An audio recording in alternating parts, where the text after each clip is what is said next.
ndanga tisina unozoziva kuti ndoisa kupi pfuma kunyanya kuti ngwani mukadzi wangu wacho tane nguva takasiyana plus anga akandiudza futi kuti ava stepfather saka isusu kwedu totya for example ndine mukoma wangu nine akambozviita zvino rora vachipa stepfather ndopazouya chaivo chaivo vakarora katumbu arapa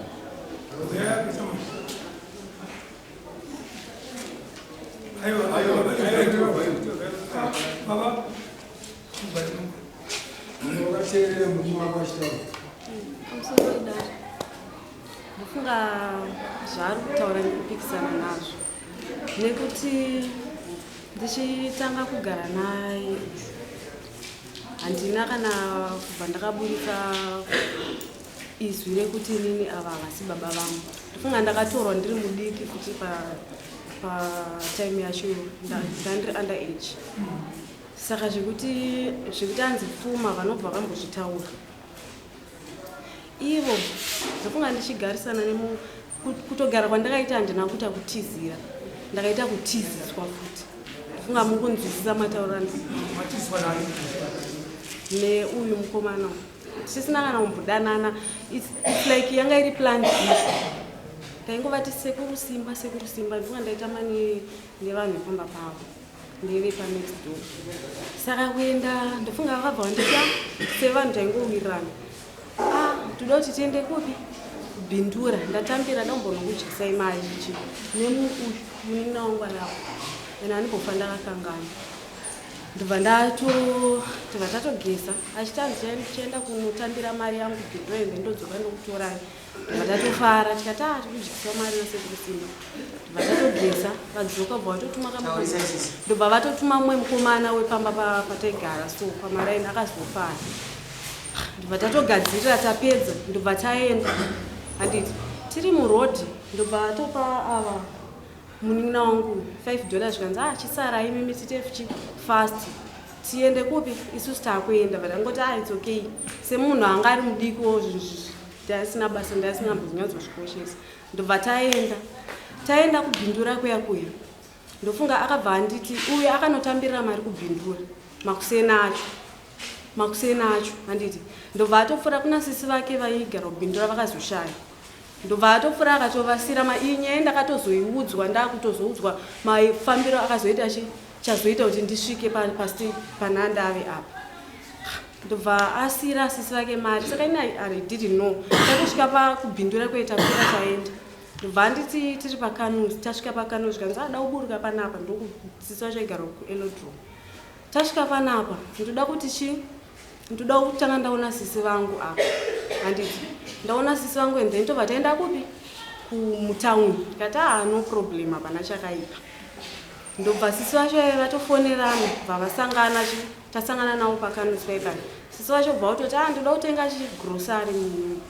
Bva ndatoti it's okay. Uyu ndobva pakanuzi paipai mbao bva apinda mbao mwemwe mbao makatora nguva asina kubuda handiti. Bva ndatofamba natete takutoenda paipai tiri murodhi kuenda munhu haana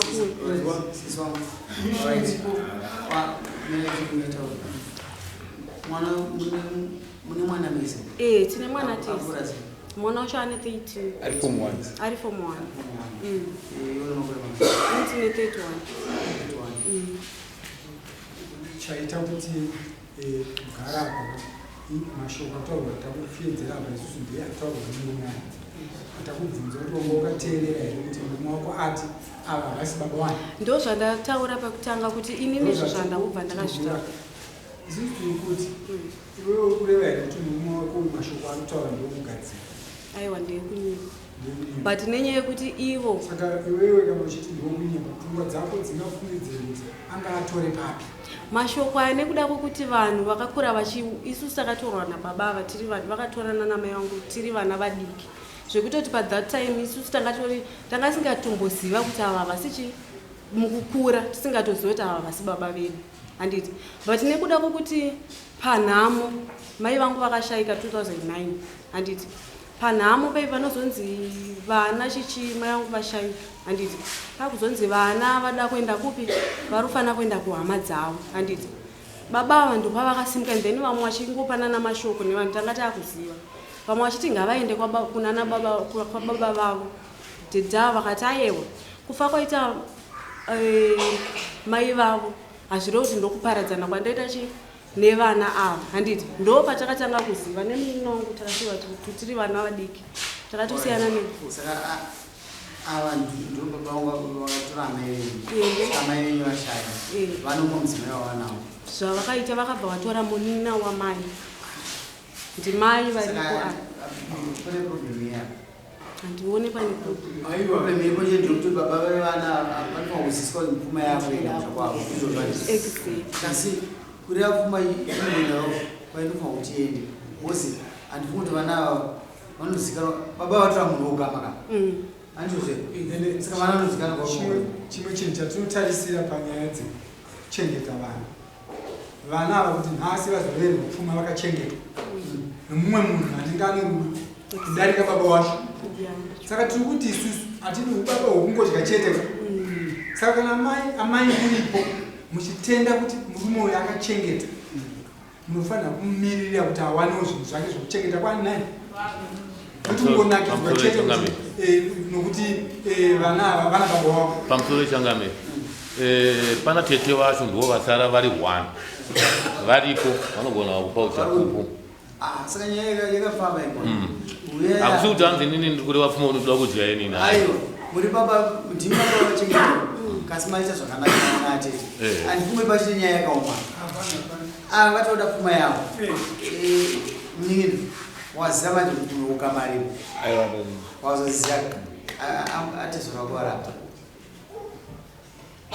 taura yangu pamusoro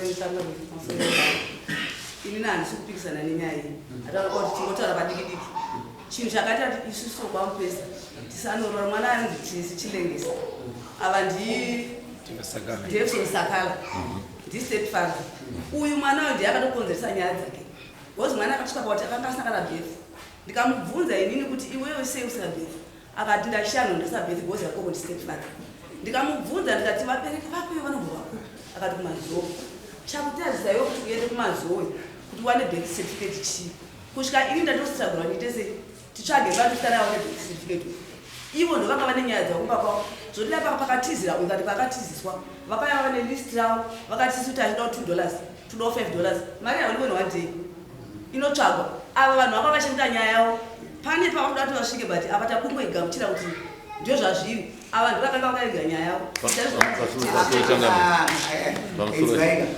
isu hatinokuda kudari kuti muwanani mavatigadzirisa zvinoda kubhadhara izvo kuti mutsvagane nani kusvika amai baba vanove vakachengeta vana venyu vari vapfuma yenyu hapana chakaipa wangu naangadzi yangu ndovaziva kuti zveshuwa muroora wangu akashaya hanzvadzi yangu ndo yakatanga kushaya 1997 muroora wangu akauya akatorana nabhuda vakachengetana vakatobereka mwana mumwe chete vachizosvika vakakupura kuti aiwa ini kuti nditi vana vaidei kuhama dzavo hazviita hatina kuramba ndifanirisi mudzimai wangu angoshaya ndokwanisa hangu kuti vana vangu munin'ina waadzimai vangu ndiye achasara pano achichengeta vana ava atoripo.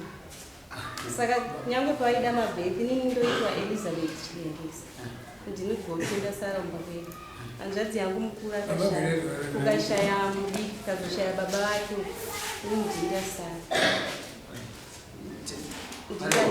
pare wafuma isu takuzoera mumabhisisi tingarambe chitenderera yaita izvo mwana wangu yapera ndoda ngotaurawo pane pavaresva kutaura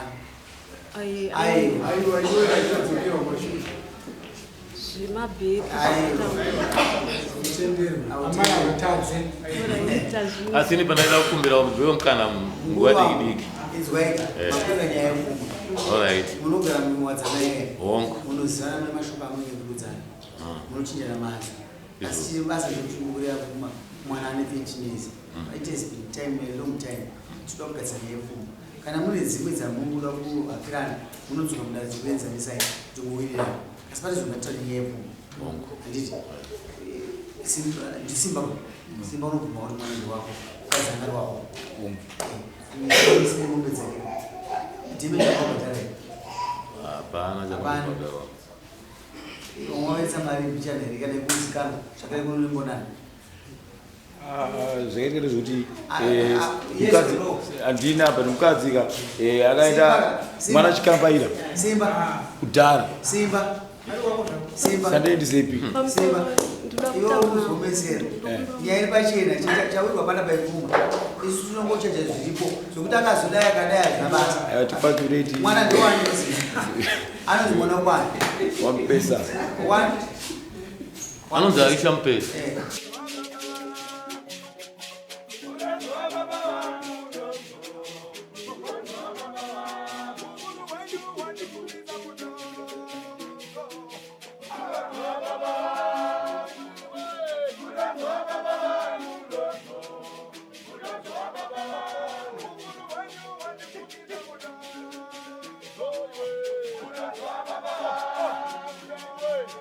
Baba,